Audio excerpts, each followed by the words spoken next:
Okay.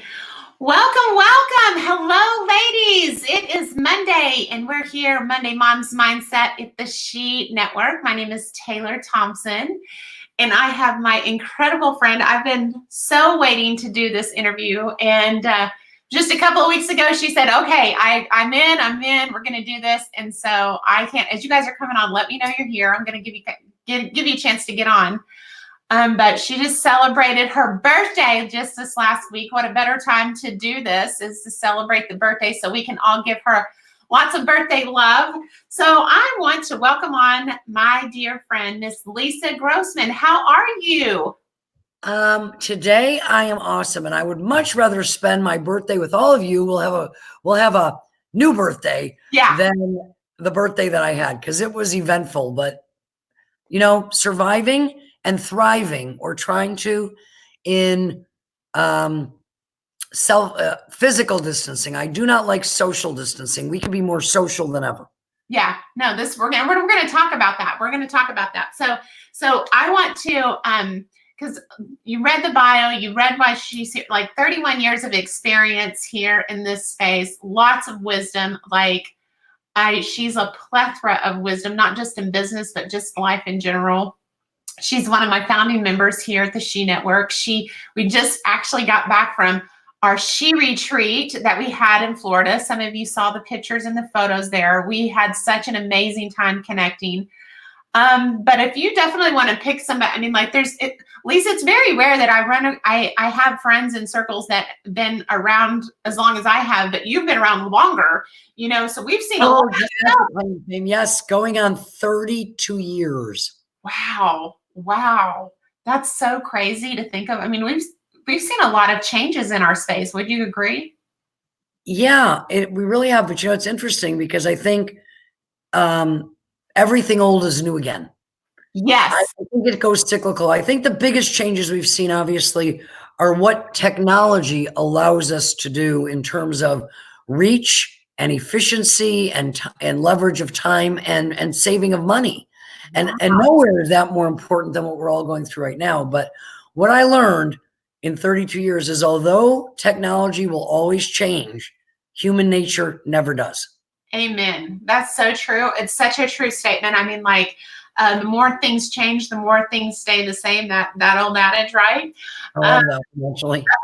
So some of the ladies here inside the group, they, with that kind of experience, they don't know your story. You have such an amazing story. So let's talk about that. Let's start there. My story is in lots of different chapters. So you wanted my network marketing story, or I was born in 1962, and at 2 years old, my mother bounced me on her knee and said, when you grow up, you got to go, I think you should go out and sell plastic water filters, because that's where I started. That really didn't happen, but a lot of people think it did. Sure. That's what they all think, right? Well, so yeah, but I would like to start there, because sometimes I think stories are so valuable, and especially now more than ever. That's been a lost art from my perspective, and I'm so passionate about people's stories, because I know that's what everything are. It's in everything, and so I like to, because sometimes people look at you and they think, oh, she's overnight wonder, Yeah, I was an overnight success after 11 years. And they don't know about the tears on the pillow. They don't know about, the midnight hour. They don't know those things. And so I really want to connect from that perspective, from being, from your journey, because it's powerful. It's such a powerful story. I think that most people, if they really think about it, will acknowledge that any type of lasting success is the result of overcoming obstacles and pushing through moments you didn't think you could push through. Wow. And I think when they look at people that are really successful, it's not that they don't think they had those moments. They just think they're different. She could get through that, but I couldn't. And I want to tell you that the only reason I'm different is because I got to the other side. But when I was looking at the forest, I was just like anybody else, never having been in it, thinking I'm never going to get across it. Yeah. So you're different too. You just have to draw on your experiences in life and apply them to other things that may be vastly different in the circumstance, but are, strangely similar in the feelings they evoke in us. That's such a true story. I mean, even for us in the situation we're in now, we could apply that same knowledge, because it's like looking at it and not being able to see what's on the other side, right? Actually, one of the things that's getting me through, and by the way, I want to kind of go off the script just to make you all feel better by telling you a little something about myself that maybe might make you feel better. I have been through a lot in my life, and I've survived a lot like most people. You don't get to be 58 and have lived a fairy tale unless you're a fiction writer and you're operating under a pseudonym. Yeah. But here's a headline for you, and Taylor and I will cover it. But in order for you to understand this lesson, I spent a year, 1997 to 1998, 12 months, 12 days in a federal prison camp. That's the headline. That's the really? What's the story behind that? Well, it has nothing to do with network marketing. Let me say that again. It was a family business, and network marketing was not the cause of that. It was the salvation after it was over that gave me a life to go back to and thrive with. But here's the lesson I learned. When I was in this federal prison camp, and by the way, it was a white collar federal prison camp, no day, I wasn't asleep at night worrying about my safety. Here's the lesson I ultimately learned, and it came after about 90 days, and we can talk about how that happened because there's a lot of lessons in it. But what I realized is that people can take your liberty. You can lose your liberty. Your liberty is your ability to come and go as you please. I lost that when I was in a federal prison camp. And today, to some degree, if you are staying home to save lives, if you're not essential, that's what you need to be doing. You are in that position.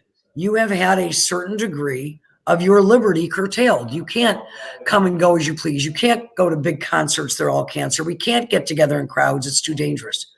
So liberty is something we can lose. But freedom, never. Your freedom of how you choose to respond to the circumstances you're in is yours and yours alone. We always have a choice. And I learned that in 3 months of playing the ultimate victim during the first 3 months of my prison camp experience. I took it to an art form. And we all let stress get to us. My birthday, I ended up in an ER.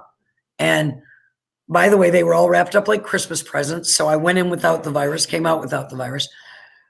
But I had a panic attack, and I'd never had a panic attack. I thought I'd had a panic attack, but I didn't know what it was. My blood pressure went through the roof, and I was afraid I was having a stroke because I've never had one of those either. So I didn't know what it was. And now, ladies, let's just talk about this because we're talking about her. Now, what she's talking about is 5 days ago. 5 days ago. Like, so this is recent. Like what she's talking about right this minute is what happened on her actual birthday. 1 sec.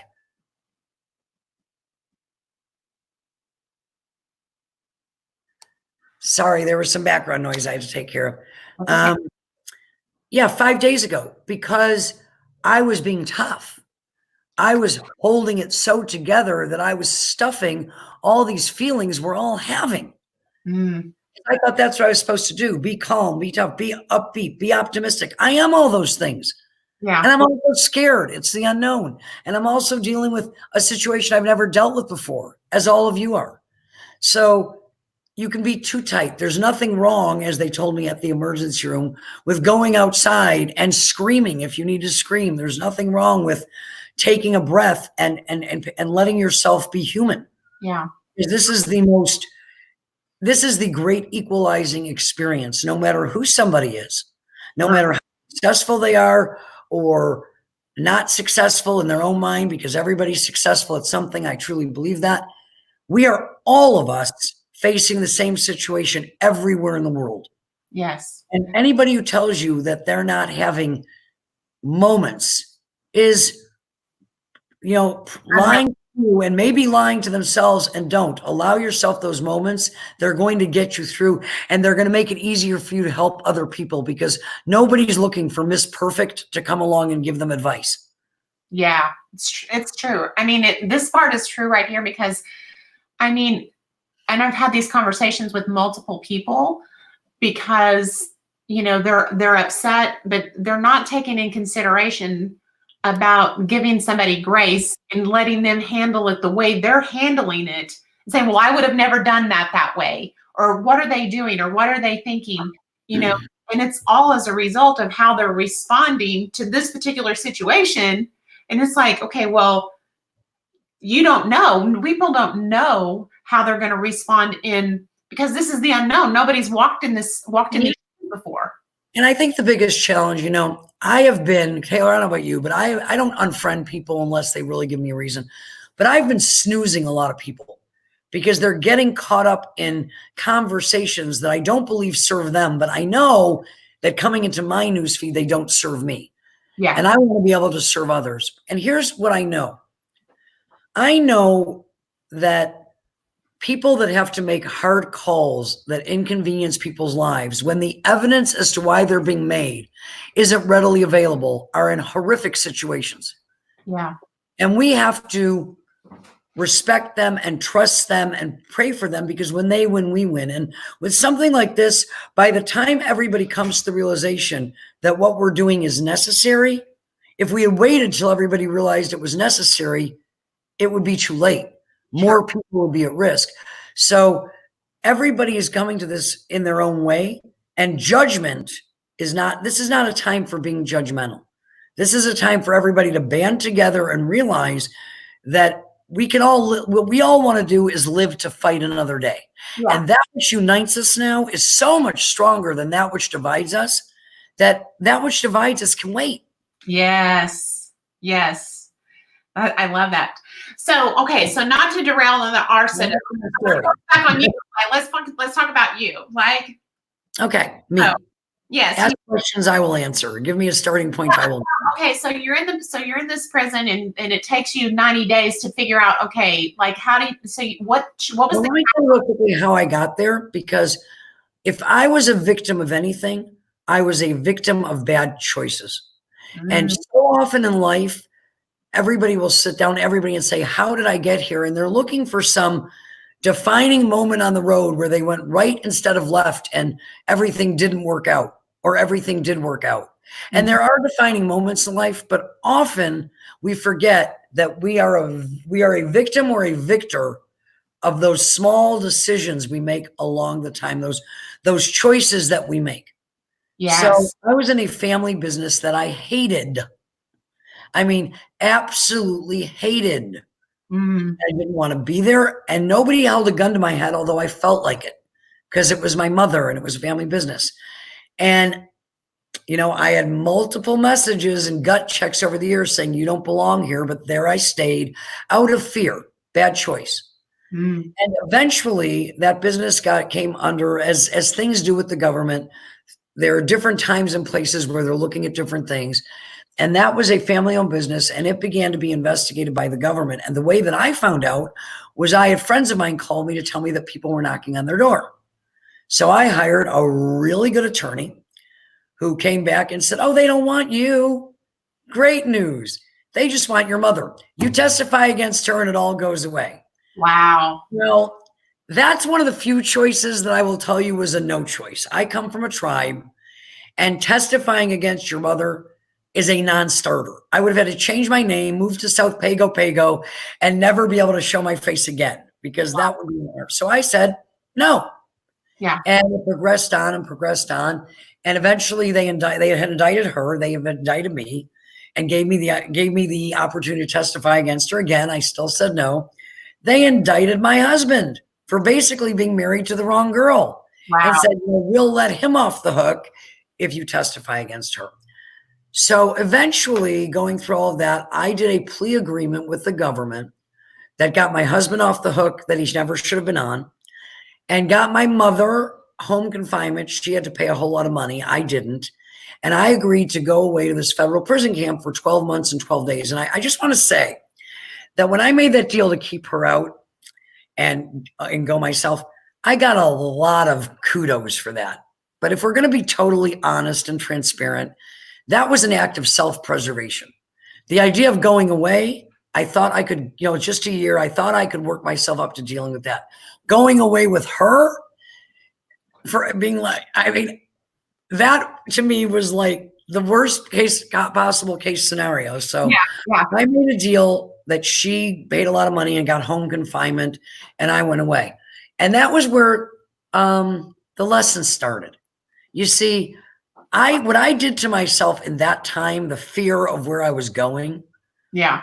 that was the most destructive of all. And there were things I could have done. I could have had my attorney find people that have been through it, that could have told me what I later found out. A federal prison camp is about white collar and, the humiliation of it all. But it's not bars and everything else. It's like a camp for wayward girls or women. Yeah. But I didn't know this. So what I did to myself, rather than going and establishing the facts and finding people that had been through it that I could learn from them, I just made myself crazy. Well, I mean, but and this is all very interesting because, first of all, you're talking about the choices and, the window of time that it took you to get through this process, because we are longer than the time that I went away. Do what? Say that again. From the time I found out the government was investigating me, all the trials and tribulations and fears and hiring attorneys for Steve and hiring attorneys and negotiating and up and down and all the rest of it, up to the plea, up to then having 3 months to get my affairs in order.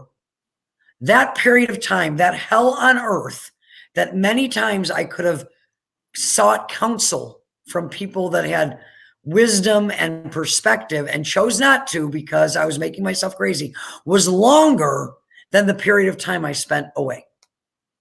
And in retrospect, why would I have just not gotten it over with faster? I mean, probably what I would suspect of is a period like pride or fear of what judgment of how people may see you, feel about you. I mean, do you think also there's this inherent belief, there's a child inside of all of us that inherently believes that if we cry enough or stomp our feet enough or repeat the same thing over and over enough, that somehow the universe is going to give in, because our parents often did. But I see people do it in network marketing all the time. The rules are the rules are the rules. And whether you agree with them or not, if you go work with a company and you knew what they were and you said yes, you're bound by them. And people come back and say it's not fair. I'm like, their company, their rules, their ball. You said you wanted to play, and we don't accept that. But anyway, flashing forward, now I'm going away, and I go into the situation, which, by the way, was a federal prison camp in Bryan, Texas. I chose Bryan because it was the educational center of the Federal Bureau of Prisons. And by the way, when people say club fed, Taylor, they're not being unfair. It is essentially a club fed, and they had all kinds of educational stuff there and all kinds of things to do. And I thought in my, in one of my more rational moments, well, that makes sense. At least I maybe can find something to occupy the time.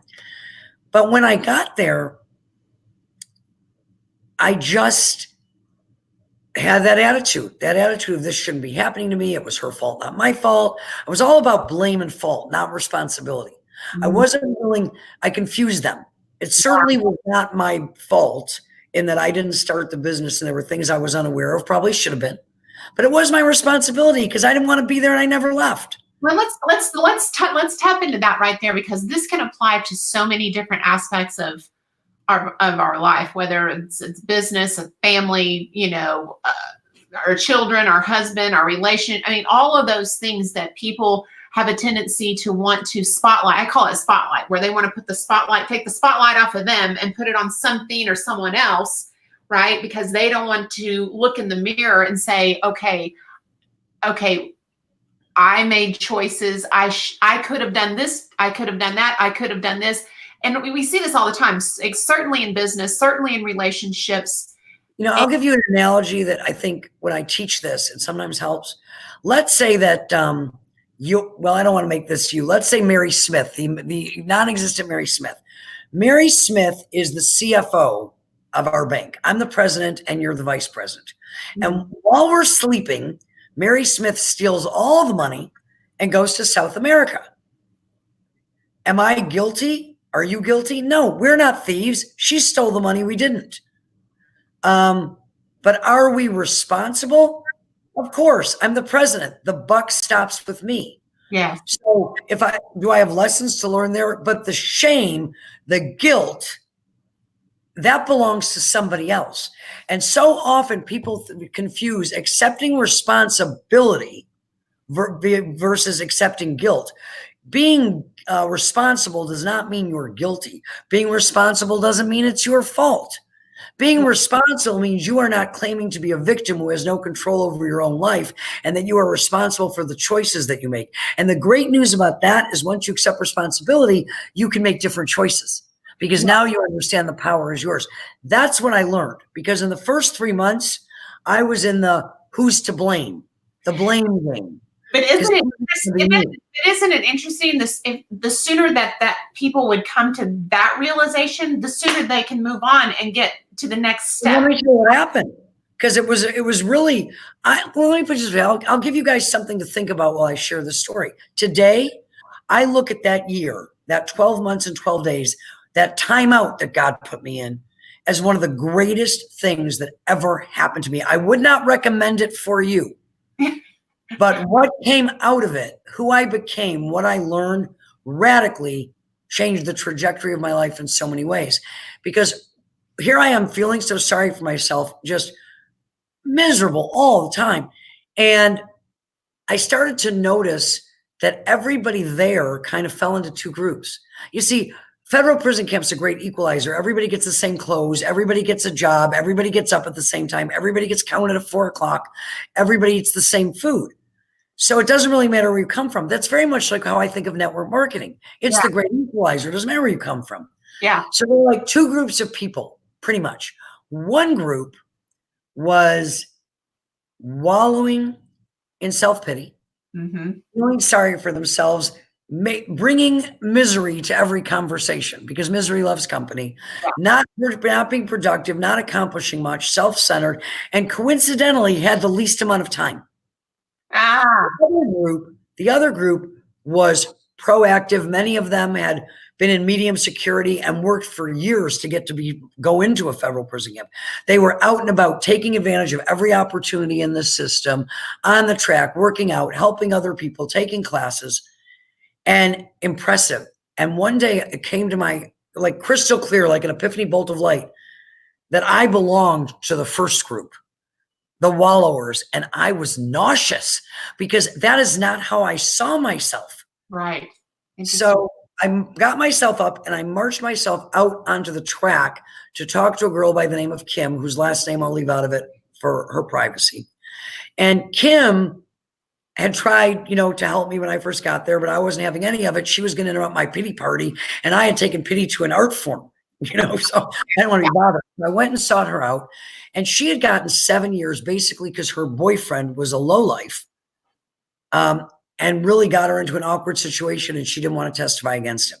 But she had an amazing attitude. She was a hairdresser. She taught at the cosmetology school. She worked out. She helped everybody. And I walked out there and I started walking, and I'm like, oh, this is what a track looks like. So I started walking around the track with her, and I said, Kim, how do you do it? Your attitude is like amazing. You're smiling, you radiate positivity. You make people feel better. Yeah. What's your friggin' secret? Right. And she said to me, Lisa, how much time do you have left here? And I said, like 9 months and 3 days, actually. See how you remember certain things? And she said, well, let me just give you something to think about. 9 months and 3 days is going to get here no matter how you spend them. Now, what you have to think about is 9 months and 3 days from today, when you look back, do you want to look back and say, I spent the last 9 months the way I spent the first 3 months, contributing nothing, being miserable, being unhappy, making every day a week because it was just, the time was just going so long. Yeah. She said, or do you want to look back and say, I did all that I could, I helped all that I could, I learned all that I could, and I made the most of it. She said, because I have news for you. You're either going to do the time or the time is going to do you. Which is what I would say to people right now. You're either going to do this time where you're in control, making decisions for yourself to make the best of it, or the time's going to do you and make you crazy. See, Larry was always taught me, it's interesting, this life lesson, even though not being in prison, says, you don't have to do hard time. that's why they called it hard time, to your point, Yeah, because you made it there. It was choice in your head. right. So in that moment, I thought, you know what? Yes, because, and it had been, I want to just say that prior to this experience, because I have my 2 network marketing chapters, I've been in network marketing kind of as a side gig because I loved it and attracted to me. I got myself up to making a couple $100,000 a year, but that's not so impressive because I was making that in the real world. So that's where I imagined myself. Mm-hmm. So that's kind of what had happened there. So when she spoke this to me, I had been inundated with this kind of personal development for my entire, at that point, 10 years I had spent in network marketing at one point or another, and it hit home. It was like bullseye between the brain. Mm. So from that moment on, don't you love it whenever God puts people in your life like that? Like, absolutely. Eyes? Absolutely. I'll wait till you hear the end of the story because that was just the warm up. Okay. Now I go and I dive into this life with a vengeance. And by the way, one of the things that she helped me see that day, the hardest lesson of all for me, is life goes on. When I was thinking about going away, the world was going to come to an end. People were going to starve. All these horrible things were going to happen, and nobody wanted it to happen. But life will go on without you. People will find a way, and that's very hard when you've got sort of an ego keeping you, secure, saying, I matter, and I do matter.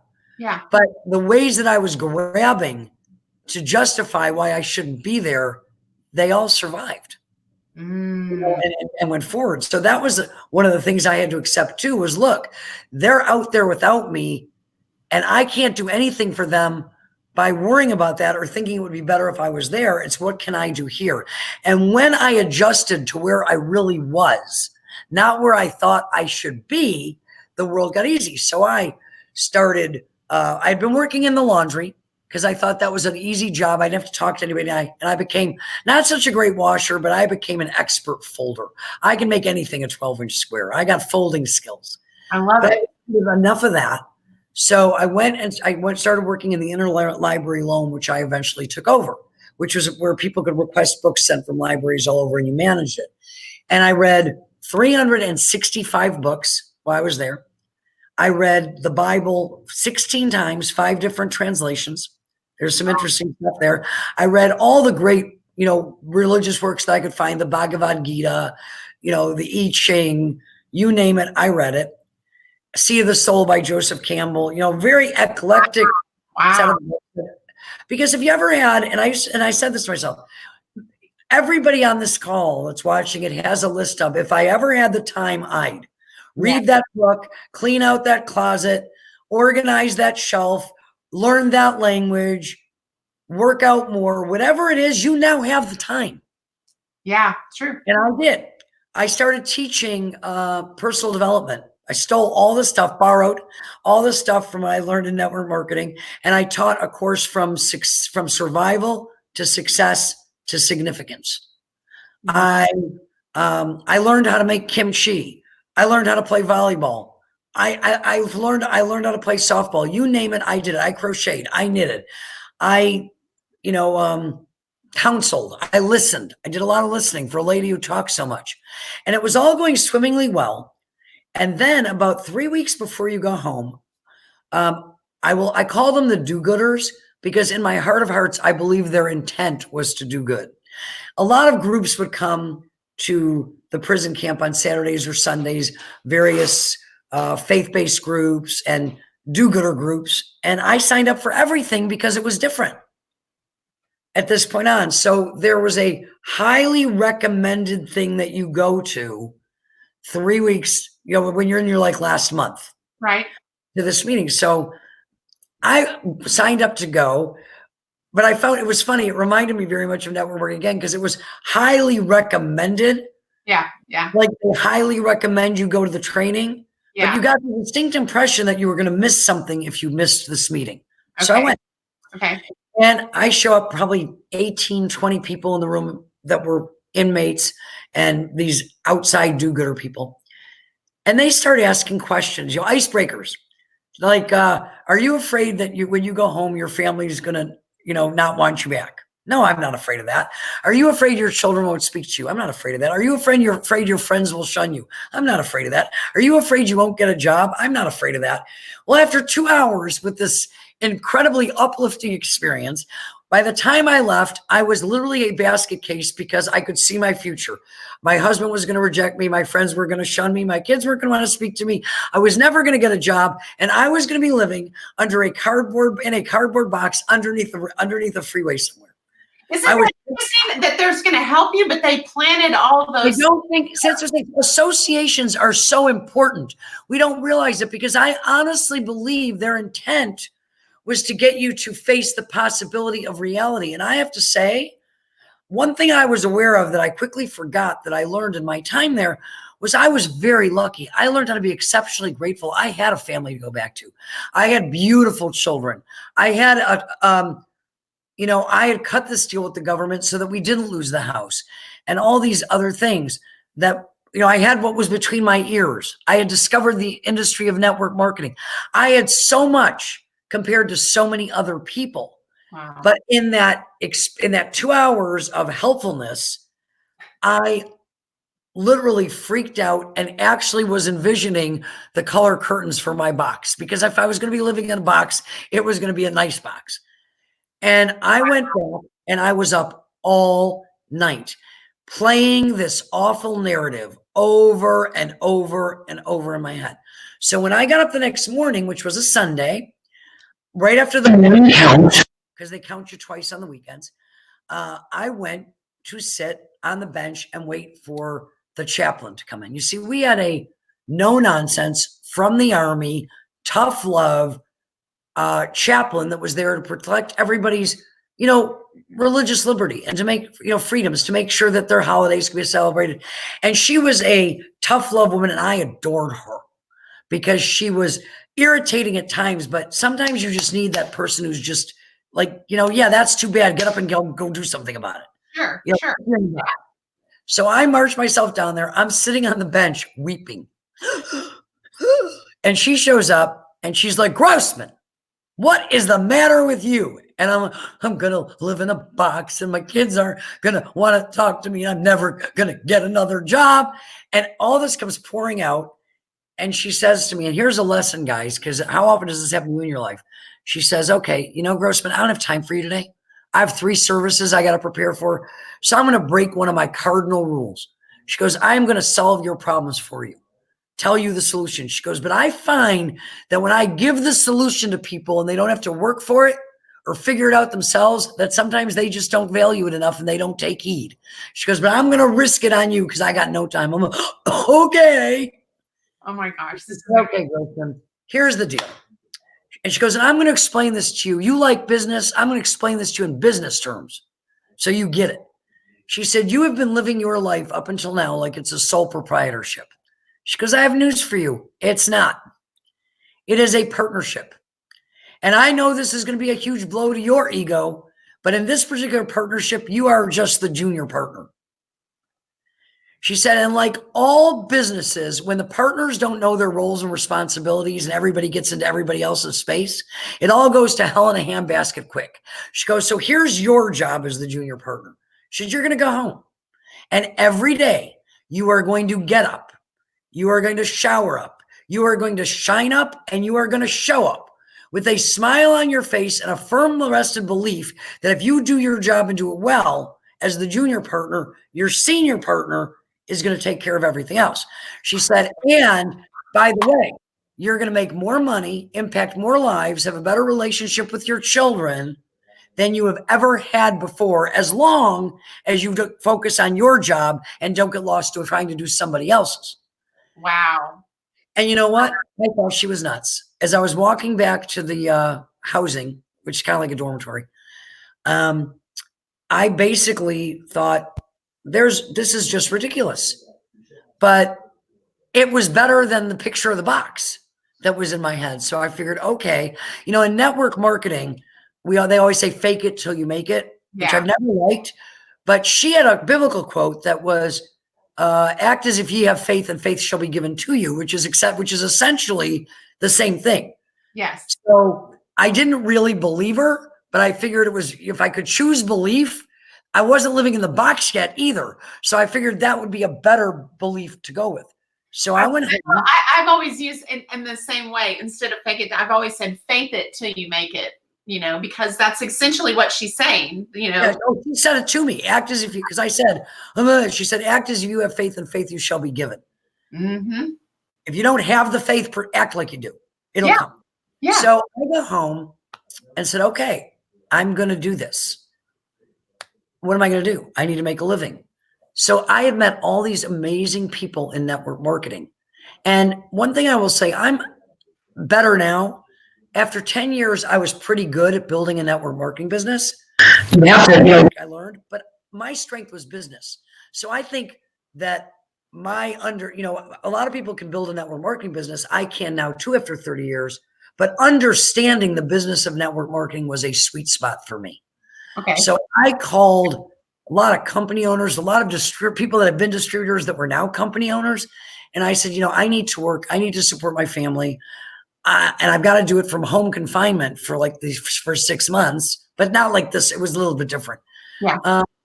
I can help. I can write a technical manual. I can train for you. I can fix your comp plan. I can help you with the story. I can do whatever you need if it's in my bailiwick. And if it isn't, I'll let you know. Okay. But use a break. And I told them I've been. And you know what? Most people will welcome an opportunity to help somebody if you ask them for help and you tell them where you're at. And people from this incredible space stepped up to me, and I was very quickly consulting. There were people that I owe debts of gratitude that gave me things to do, like reviewing their policies and procedures, which I'm fairly certain they didn't need me to do, but they wanted to be able to give me something to do that they could give me money for to help me out and didn't want me to feel like it was charity. And I'm so grateful for that. Because it restored my faith in people, which I always had, but in my own ability to at least do something. Well, I'm going to stop you here for just a minute because I love what you're sharing here. And I will tell you, first of all, I commend you for doing that because Lisa, I think that pride would probably prevent a lot of people from making that initial phone call, reaching out and saying, hey, I need help. I need help. Well, I couldn't afford pride. There was no multiple choice test where it said hide under your bed and the problems will be fixed. I was fairly certain if there was, I would have taken that. But we'd gone through paying for attorneys and everything else. And I'd been out of the workforce. A lot of stuff. And I had 2 children. I had a husband that was, had 6 neurosurgeries and was going through all of that. And I needed to support a family. And one of the things I will tell you, I believe that I have always made myself available to people to the best of my ability. So I didn't go, it's that old dig your well before you're thirsty. I didn't go to people I didn't have relationships with. Yeah. Say, oh, by the way, here I am a convicted felon. Trust me. People that I had met and worked with for a long time what was the worst they could do? Say no. The worst thing I could do was do nothing because every day the situation was going to be worse if I did nothing. So I did that and I consulted. Along came a company. Friends of mine called me and said, we're starting this company. Could you help us? Translation, we don't have any money to pay you. But they were friends. And I said, sure, because I did have paying consulting clients. And by the way, I did not like consulting. I love helping my friends, but I did not like trading time for money from people that may or may not listen to you for companies that you don't control. But it didn't matter that I didn't like it. It was something to do until something I loved came along. And sometimes we don't have the privilege of getting everything the way we want it. But if we're willing to do things, recognizing that it's short term, we can use that time to find the thing that we do love. Yeah. And mine showed up in the most crazy sort of way because I said, sure, I'll help you. And I helped. And then a time came where they needed someone to go out and tell the story. And they said, why don't you go build this? And I'm like, are you kidding me? I haven't built in forever.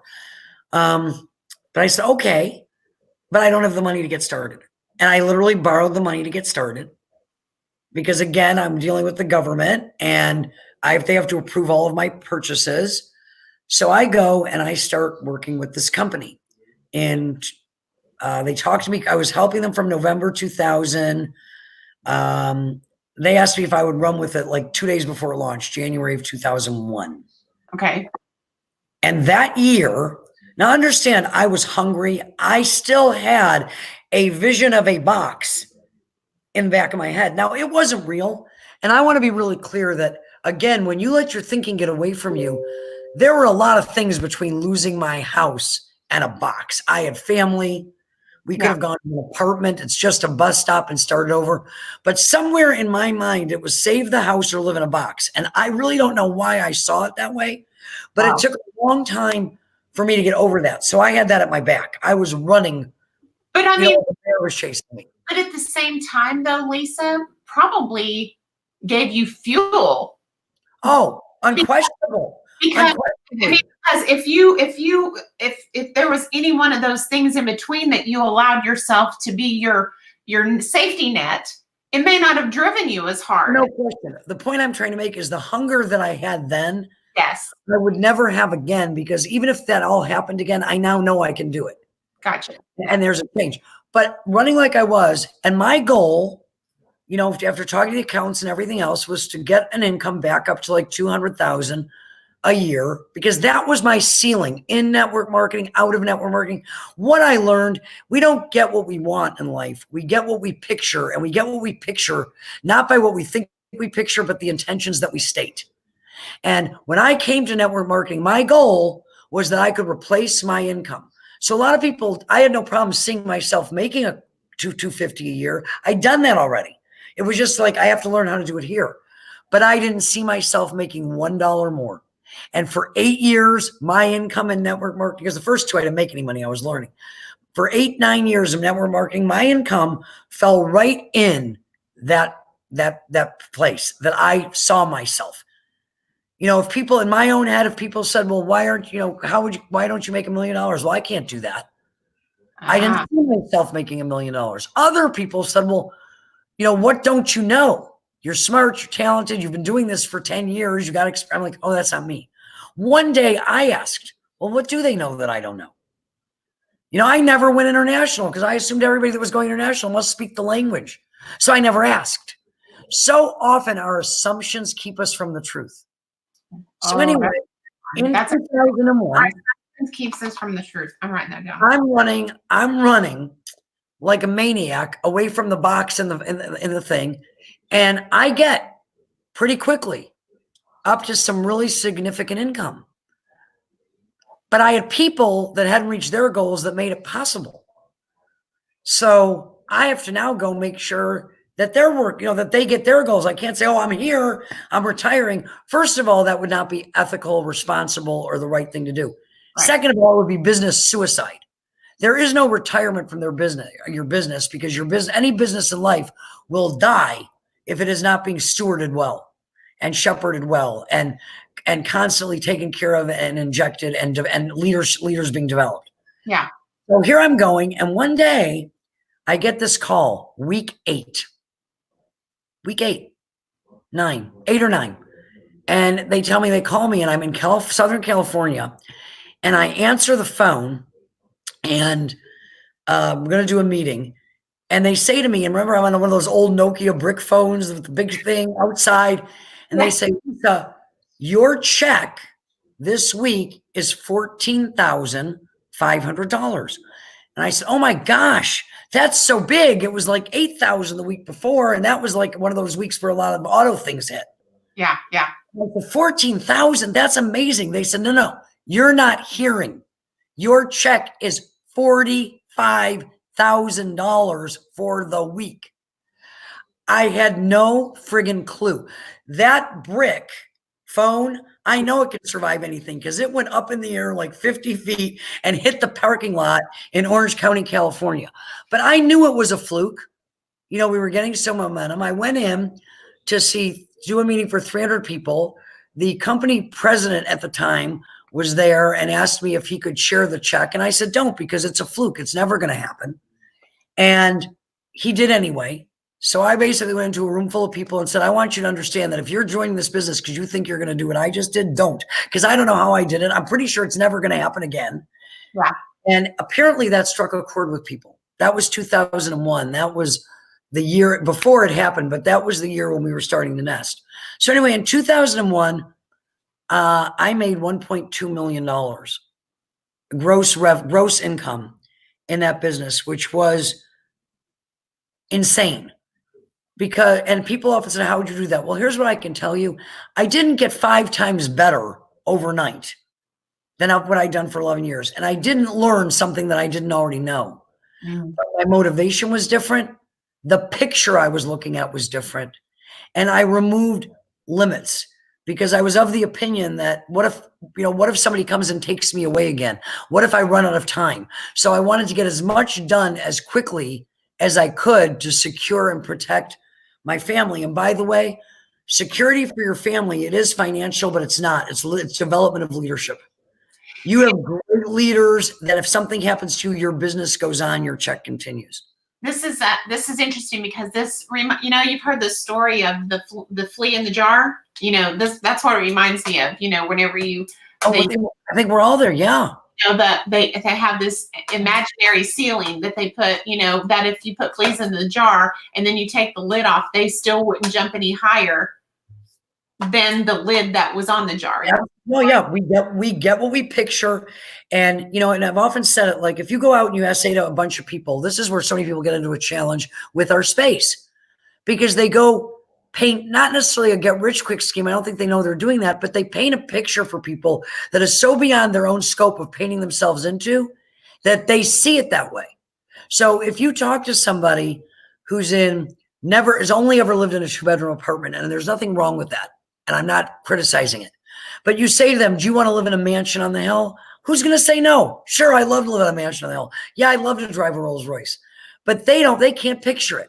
They don't see it. So who was it? What was how did you, but let's talk about this part. How did you break that mindset? Because I didn't even know what was happening. I was working so hard, focused. If somebody tells you all the time, you have to focus, you're not focused on your business, I would encourage you to examine your business. Not that you should change companies or anything along those lines, but if the picture you've created, if the picture of what you're creating in your own mind is not compelling enough to draw your focus, redraw the picture. Because focus is something that is drawn. You're drawn to something. You can't help it.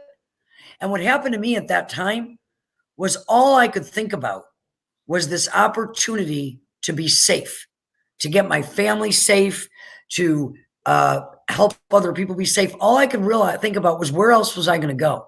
Network marketing didn't care that I'd been in prison. As a matter of fact, nobody tells your sins like you. And the fact that I would go out, and that's advice I got. I got that advice from one of my best mentors in the world. He said, nobody tells your sins like you.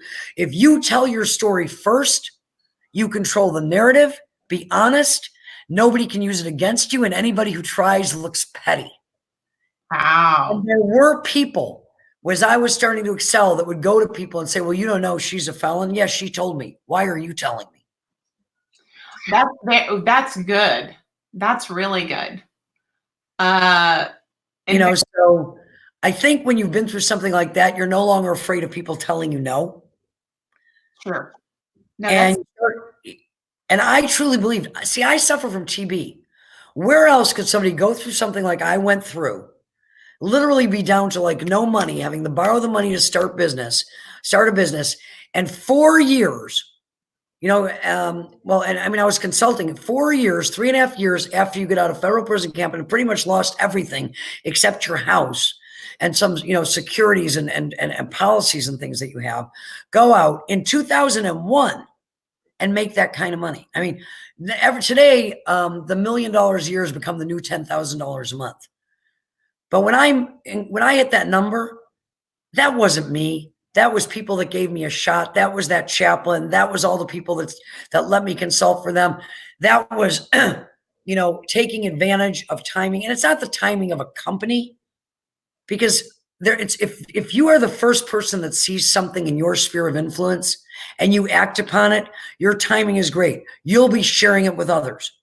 If everybody you know is sharing something with you that you already heard about and didn't act on, maybe you missed a good timing window. Well, and I want to talk about this piece right here because you mentioned something, because I said, what was it that made you see that or learn that? And it wasn't about, and this is where I think, in my opinion, people have become, they're very comfortable with what they have. They're comfortable with their life. Therefore, so there's no bed of nails that's hard enough in their life that's driving them to have the mindset that you had in that moment. I mean, and I'll tell you, it was a lot of mindset shifts, but here's one to think about. See, I've spent a lot of time internationally, and the whole world is going through a rough time right now, so I'm not going to be critical. But what I will say is sometimes people are so comfortable that the idea of having more is cool if it doesn't require too much. And I get that. But when you have nothing, yeah, and the idea that you could have comfort is placed in front of you, the willingness to go to work is there. So the question is, when you get to comfort, why do you keep going? For me, it was the job wasn't done for the people that I had made commitments to. And I did what I hadn't done. I redrew the picture. You know what goals are for? Goals are not the same as vision. Vision should be so big, so monstrous that you probably can't accomplish it in your lifetime. But you set goals that take you closer to the vision and keep you going. And so often I let the goal become the vision that when I hit the goal, I was kind of done. Okay, now I just got to protect this. Now I just got to keep this. I got to make sure I stay here. Yeah. But what I learned is when you hit a goal, celebrate and immediately say, what's the next one? Because we're an interdependent society. And if you come to something as incredible as network marketing and it blesses your life the way that mine was blessed, you don't get to quit just because you're where you want to be. Yeah. Because you have to go pay it forward. Because if you don't, it will come back at you and you will be doing. If you don't learn, here's what I learned. If God sends you messages and you don't listen, he'll keep turning up the volume until you do. I finally heard the message in a federal prison camp. I'd recommend you don't go that long. I mean, I would not want to go that long, but what you're saying, I love this piece right here, because if in fact, I mean, let's for those listening in, because let's say, even if it's not $1 million, but even if it's where you are right now, and if you're comfortable, for you not to go out and pay that forward and share that with somebody else who doesn't have the comfort that you have, that's the issue. That's the issue for me, right? It is. Network marketing is very fair. A lot of people think it isn't because they want to blame. They want to go back to that blame game we talked about. But here's the reality of it. It's all of how you see it. But what the strength of networking, you don't get paid the big bucks because you can really sell a product well. You'll get paid well for that.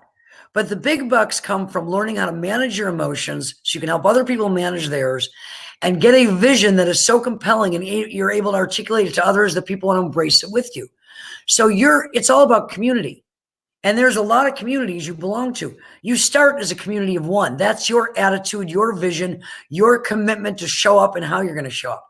Then you go to a greater community that you're asking for help. Hey, I'm new at this and I want to be successful. And you expect those people to give you that help and support.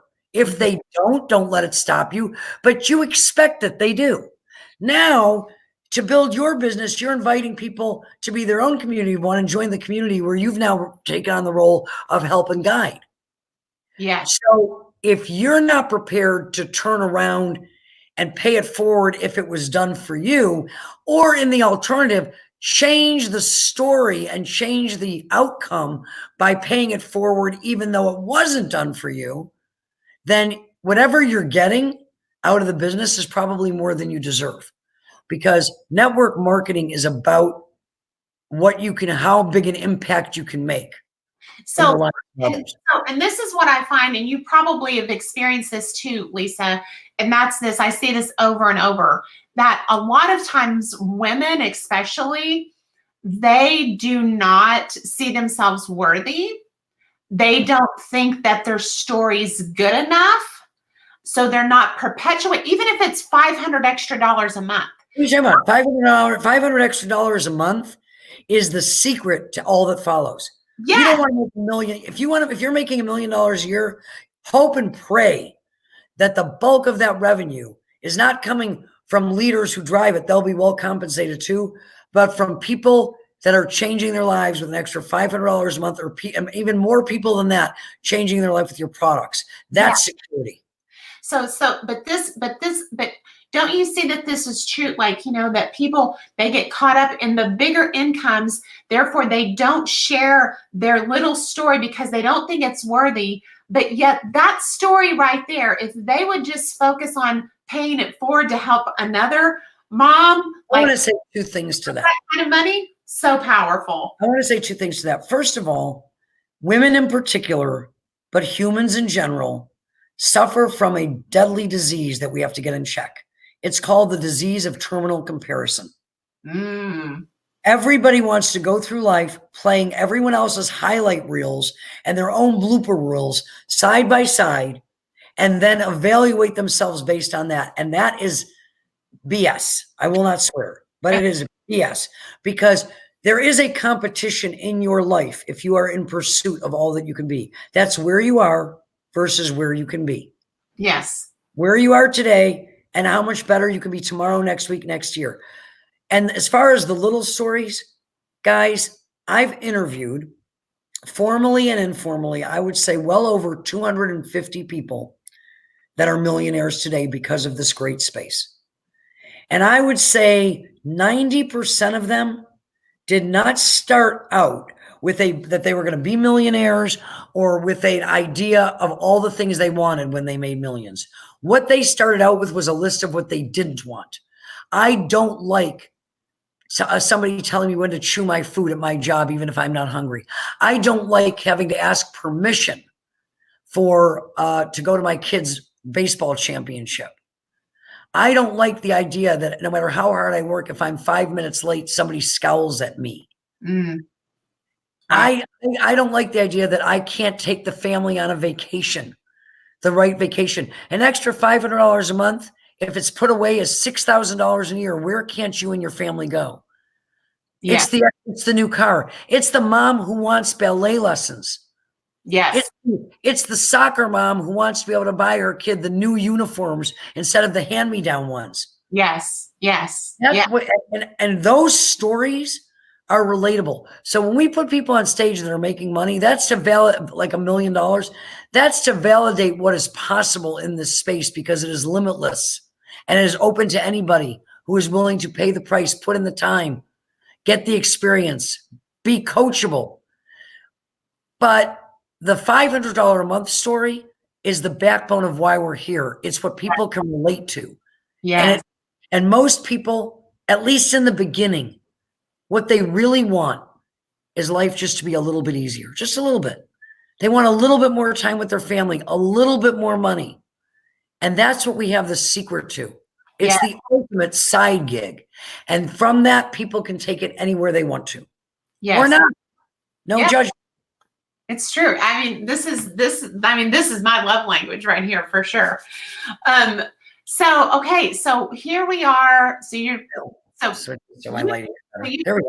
Fast forward here, because I mean, we could there's so many things that we could talk about. Okay, 2001, life changed in the industry, fell in love, and I'm in love with all of it, by the way.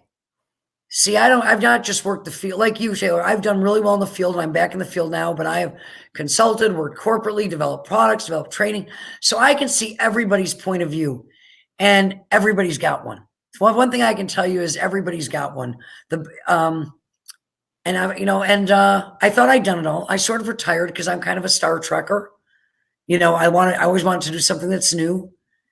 And social media and the ability for regular people to have big, depth and reach without $1,000 conference calls and without all the things that we used to have to do to make the business work was enough of a game changer for me and a product that changed my life that I said, yeah. And why am I so focused? Because I couldn't not do it. That's the question to ask yourself. When you get up in the morning, are you excited about the day? Or, when you go to sleep, are you thinking about all you want to do tomorrow? Is what you're doing something that you just can't not do? Because if you can't not do it, you never have to worry about your focus. That's good. That's really good. Because because it is a game changer. I mean, whenever you think about technology, and I want to talk about that even as we speak right now. I mean, like talking about, 20, 30 years ago, I mean, like we had phones hardwired to the walls and answering machines. And do you remember when a 1-hour conference call with 100 lines domestically only was $300? yeah, I mean, like you're talking about meeting rooms. I mean, for you to have meetings for people, conference calls, it was, you had to be making a lot of money in order. And actually, it wasn't even just making a lot of money. You had to be willing to, so much of what you made had to be geared toward expenses and travel time that you didn't have the ability to be as good a mentor as you wanted to be. It's true.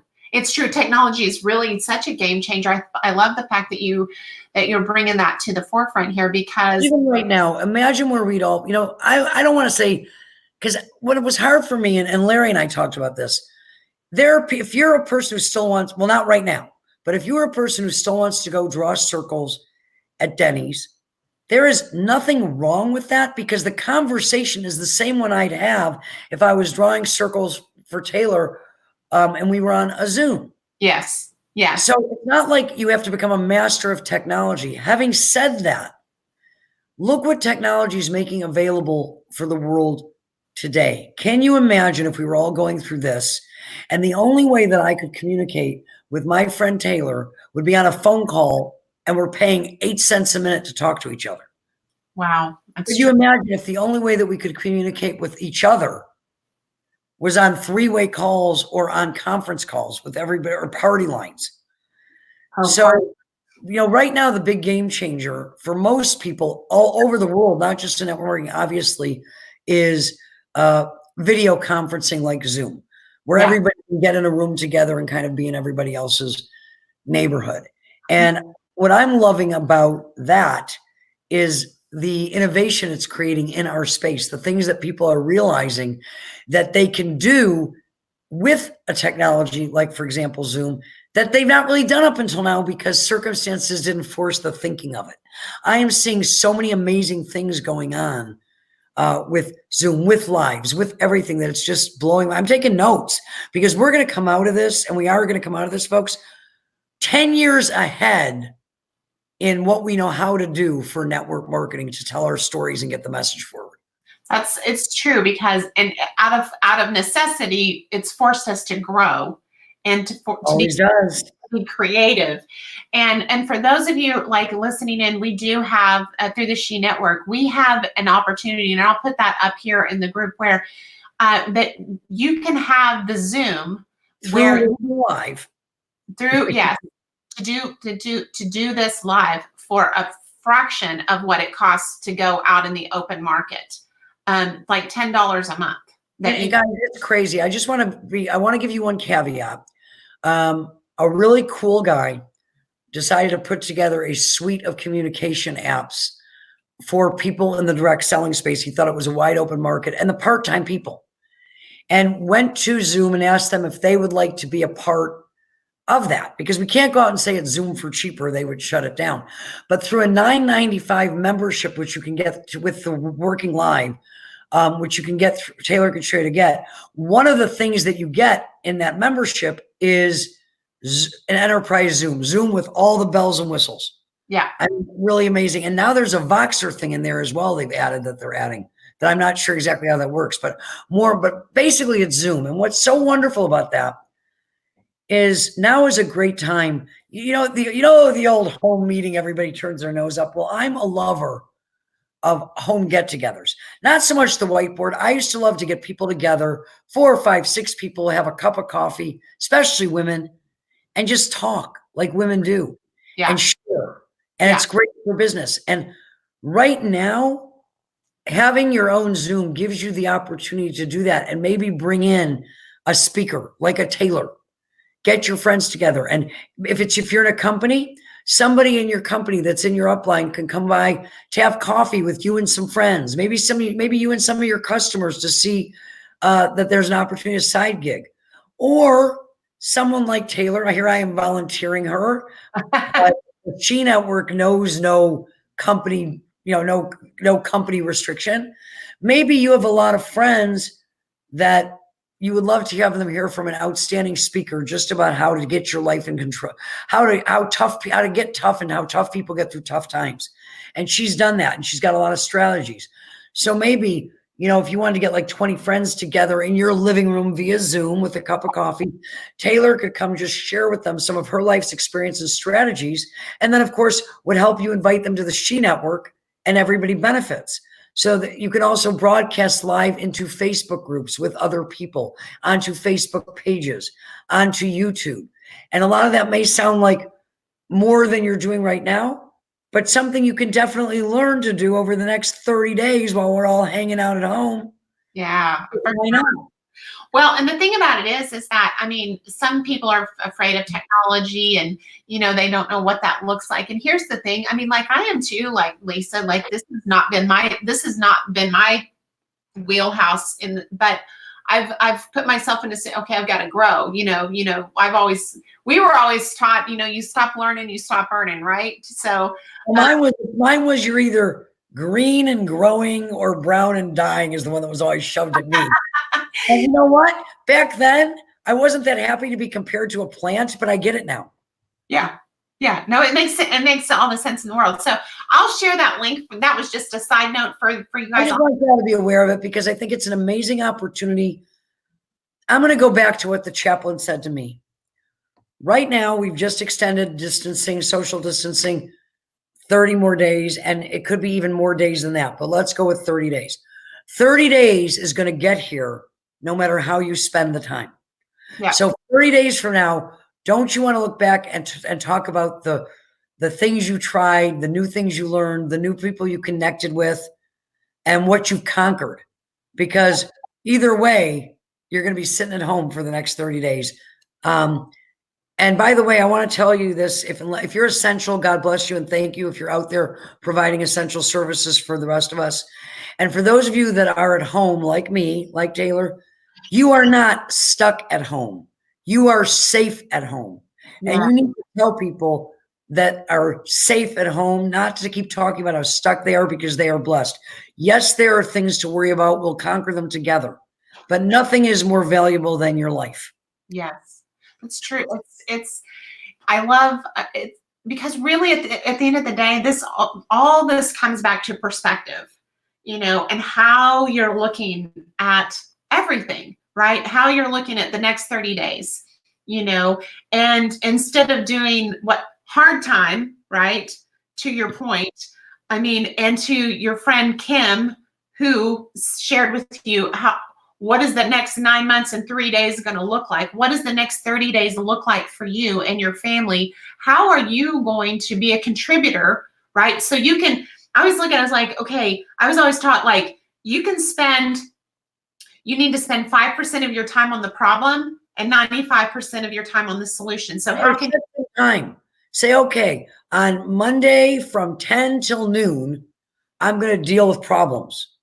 I'm going to return, I'm going to do whatever I can do. And I'm going to understand the difference between that which I can influence and that which I cannot. Yeah. And then I'm going to put that away and I'm going to go back to what can I influence for the good. And here's the other thing. For those of you that don't think you have a great story, right now we are all writing chapters. And in the years to come, this time is going to become a great story for you. Yes. I would document it. I would document your victories, document your observations, document what you've learned, document who you become. Because you're not going to be the same person. I'm not going to be the same person. None of us are going to be the same person when this is over. So decide, who do you want to be when it's over? And what would that person act like? And then act like that. Act as if. Act as if. Because I will tell you, what I was really thinking last night? This is crazy, but I thought, I'm pretty much 90 days in. I'm almost completed my 90-day trial on 2020. Yeah. I wish somebody would show me where to cancel. But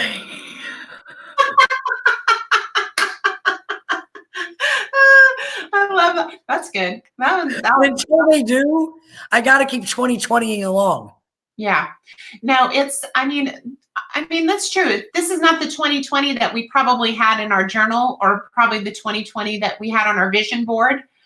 However, This was be the greatest year ever, and it may still be, just not in the way we thought it was. exactly, that's my point, because it's not saying that that vision board is not going to manifest, or that where which you wrote down the goals, but maybe this obstacle was the way to get to that point of destination. But it's all comes down to what perspective are you going to come at it with. And I love that. I think this is very timely, sharing your story like this and sharing what you learned from this aspect of going through this challenge. You want to hear something funny?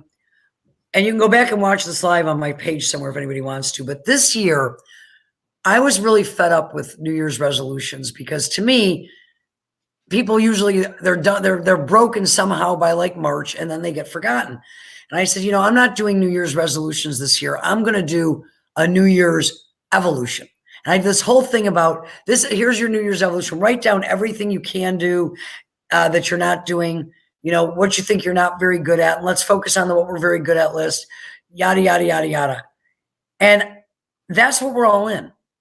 We are in an evolutionary process, because nothing on planet Earth is going to be exactly the same when this is over, because even the things that are the same, we're going to appreciate more. We're going to appreciate them more. I don't think I ever really, since the kids have been little, I've not appreciated the parks. I like the parks. I go to the parks. I take the parks for granted. But since they were the place that had a swing set, I haven't really been grateful. I will have such an appreciation to be able to go to the park again. I can't imagine. I will never again take a park for granted. What a valuable lesson. Because we can say that about so many things, right? Well, that's why I picked the park, because that's so basic, but there's so many things that I will never again take for granted. Our freedoms, all of those things. But I just appreciate you being on. Thanks so much. I know your time is so valuable, everybody watching, and certainly yours, Taylor, and so honored to be asked. No, thank you. I'm such an honor to have you here with all your wisdom. But I do want to ask you, out of 365 books just in that 1 year, what's been your favorite book? Because I always like to ask, what is I'm going to laugh, because my favorite books are rather eclectic. Okay. I happen to, I love the Bible, and I'm now, I want to say this. I want to say this because I loved how we connected, at the She Retreat on this, because reading the Bible through, first of all, 16 times, and then different languages, different translations, and a couple different languages with dictionaries or next to me. Amazing.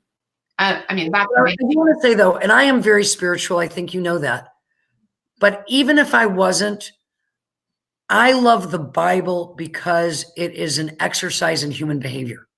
You get to really learn about people through the stories of the Bible, and particularly I love Proverbs, because Proverbs is the original personal development book. Yes. And I challenge you to take any personal development lesson that you've ever heard or learned and not be able to fit it into one of those 31 Proverbs. So to me, that's like going back to the source of all things personal development. I loved, so that was a biggie for me. It really was. I love for adventures. One of my favorite books of all time, I give it to graduating students and people starting in the business and people that I think need to remember things. I love All the Places You'll Go by Dr. Seuss. He's one of my favorite philosophers. And I love the way that he takes very complex things and puts them in ways that children can understand them. Yes. Because if children can understand them, there's a chance, not always, but a chance that adults can get it too. I love The City of the Soul by Joseph Campbell, because parts of it were very new age, which is not really me, but there was a lot of it that really talked about listening to the voice within. And however, whoever you attribute that voice to, back to what you were saying in the beginning, so often we have this critic in our head that's Yeah. just jabbering. And for some reason, we say, you know what? You're not loud enough. Here's a megaphone. We'll just play you over and over and over again. But behind that critic, there's the voice of our better angels that has answers. And those answers can only be found sometimes in the distraction of getting away from the problem. So the critic has to shut up because I'm not going to think about this today. I'm not going to think about if I'm good enough today. So the critic doesn't have to be talking. I'm going to go cook. And then the other voice gets through. And I learned that in that book. Now you kind of cut out whenever you said the name of that book. Seat of the Soul. Seat of the Soul? Seat of the Soul. I also loved, the writings of Gandhi. Okay. Because it's something to aspire to. I think anger channeled properly, fighting for things you believe in is very important. I think as human beings, sometimes we let our anger turn to rage where we don't necessarily make such good decisions. So I learned a lot from his philosophies. I aspire to that. I haven't gotten there yet, but I aspire to keeping reason in my head to make good decisions. So many. There were just so many books, but I loved reading books from different cultures because I think there's a lot that divides people. And I think that more and more, for some reason, to feel better about ourselves, sometimes we focus on what makes us different in a way that we can feel like we're better than someone else. Yeah. But I've been around the world and back again twice. And I will tell you that what unites human beings, if they will give into it, to me, is different, is better, is larger than what divides them. And what I noticed in reading these books from these different cultures, not necessarily governments, they need to go back to nice school sometimes, but people, most everybody I've ever met wants world peace. Yeah. Not at any cost, but world peace, wants a better life for their children than they had for themselves. Yeah. Wants to feel safe at night. Yeah. We all want the same things. And the more I read books that were written by other cultures, the more I felt that I could maybe understand them. And if you understand that other people are people Mr. Rogers used to say, it's impossible to hate somebody if you get to know them. That's good. I found that to be really, really true. I mean, exactly what you're saying. Whenever I went to Africa, we went in Africa and we visited these villages, where I'm so jealous. The next one, whatever that is, which will now be a while longer, I will go.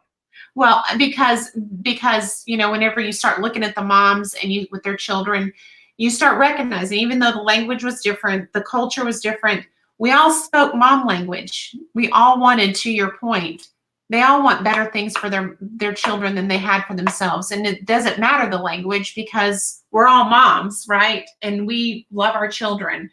It's funny that you should say that. There's a unique thing about women and that we sometimes forget. Every man is some mother's son. Every man is some mother's son. And occasionally in my career, and I actually did this, I would come across men that perhaps weren't as enlightened toward women as I felt they should be. And actually, more than once in my career, I called their mother.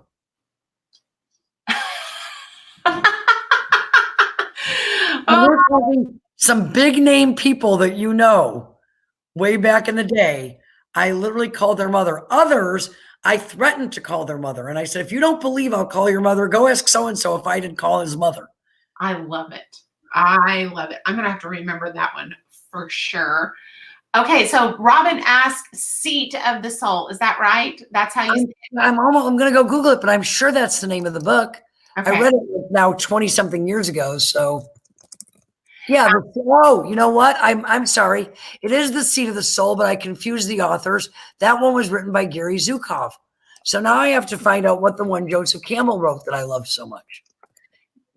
So you put those things in the chat section for the ladies whenever. I will. Okay. Sorry, I now remember. See where I got to get back to the thing. So let me find it. Oh, where'd it go? Ah, here you are. Sorry. Okay. I don't know how to do it. I don't know how to put a chat. I don't have a place to type. I was looking for that. It's okay. Whenever you can go in the group and It's The Seed of the Soul by Gary Zukav, and I'll put it in the chat back in the Facebook group when we're done. Yeah. And Joseph Campbell wrote a lot of books, but the one that I particularly loved was The Hero's Journey. Hero's Journey. Because I think everybody watching, everybody is a hero to somebody, whether we realize it or not. Yes. And the journey to do the journey. Yes, that's the She Network. That is the She Network. We're here. We're here to We're be heroes, right. Which is even better. Yeah, Sheroes, right? I love that. I love that. Well, I know we've gone way longer than what I intended, but I'm sorry about that. I so enjoyed this. I mean, there's so many things I would just love to. Maybe we can just sometimes like have a little powwow and just have the ladies on and now. Anytime we can do a Zoom and just have an open conversation. Yeah. And we need to have another slumber party soon because I need that. We need to what? Say that again. We need to have another pajama party soon. Okay, let's do that. Hey, maybe we'll just have a PJ party for the whole. I think it would be awesome. Would you guys like to have a pajama party where everybody gets on their pajamas and, you know, a cup of whatever you want to drink and we just get together? Maybe we'll share stories or play Pictionary. I played virtual Pictionary last night, so now I know how to do it. Really? How fun. It was. Okay, we'll have to figure that out. But anyway, okay. So ladies, thank you so much for being here. Thank you, Lisa Grossman. Thank you. Time giving wisdom, pouring love and your energy into these women. I know it's an amazing story and we love and adore you. And thank you, ladies, for being here today. And anyway, I just love and adore you. Appreciate you so much. You too, darling. All right, bye. Guys. Have a great day. Yay!